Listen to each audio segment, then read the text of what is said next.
അത്യുന്നതന്റെ മറവിൽ വസിക്കുകയും സർവശക്തന്റെ നിഴലിൻ കീഴിൽ പാർക്കുകയും ചെയ്യുന്നവൻ. യഹോവയെക്കുറിച്ച് അവൻ എൻ്റെ സങ്കേതവും കോട്ടയും ഞാൻ ആശ്രയിക്കുന്ന എൻ്റെ ദൈവവും എന്ന് പറയുന്നു. അവൻ നിന്നെ വേട്ടക്കാരൻ്റെ കെണിയിൽ നിന്നും നാശകരമായ മഹാമാരിയിൽ നിന്നും വിടുവിക്കും. തൻ്റെ തൂവലുകൾ കൊണ്ട് അവൻ നിന്നെ മറയ്ക്കും. അവൻ്റെ ചിറകിൻ കീഴിൽ നീ ശരണം പ്രാപിക്കും. അവൻ്റെ വിശ്വസ്തത നിനക്ക് പരിചയം പലകയുമാകുന്നു. രാത്രിയിലെ ഭയത്തെയും പകൽ പറക്കുന്ന അസ്ത്രത്തെയും ഇരുട്ടിൽ സഞ്ചരിക്കുന്ന മഹാമാരിയെയും ഉച്ചയ്ക്ക് നശിപ്പിക്കുന്ന സംഹാരത്തെയും നിനക്ക് പേടിപ്പാനില്ല.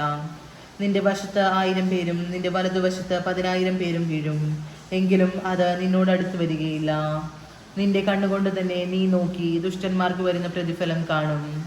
യഹോവേ, നീ എൻ്റെ സങ്കേതമാകുന്നു. നീ അത്യുന്നതനെ നിന്റെ വാസസ്ഥലമാക്കിയിരിക്കുന്നു. ഒരു അനർത്ഥവും നിനക്ക് ഭവിക്കുകയില്ല, ഒരു ബാധയും നിന്റെ കൂടാരത്തിന് അടുക്കുകയില്ല. നിന്റെ എല്ലാ വഴികളിലും നിന്നെ കാക്കേണ്ടതിന് അവൻ നിന്നെക്കുറിച്ച് തൻ്റെ ദൂതന്മാരോട് കൽപ്പിക്കും. നിന്റെ കാൽ കല്ലിൽ തട്ടിപ്പോകാതിരിക്കേണ്ടതിന് അവർ നിന്നെ കൈകളിൽ വഹിച്ചുകൊള്ളും. സിംഹത്തിന്മേലും അണലിമേലും നീ ചവിട്ടും, ബാലസിംഹത്തെയും പെരുമ്പാമ്പിനെയും നീ മെതിച്ചു കളയും. അവൻ എന്നോട് പറ്റിയിരിക്കിയാൽ ഞാൻ അവനെ വിടുവിക്കും. അവൻ എൻ്റെ നാമത്തെ അറിയുകയാൽ ഞാൻ അവനെ ഉയർത്തും. അവൻ എന്നെ വിളിച്ചപേക്ഷിക്കും, ഞാൻ അവന് ഉത്തരമരുളും. കഷ്ടകാലത്ത് ഞാൻ അവനോട് കൂടെയിരിക്കും.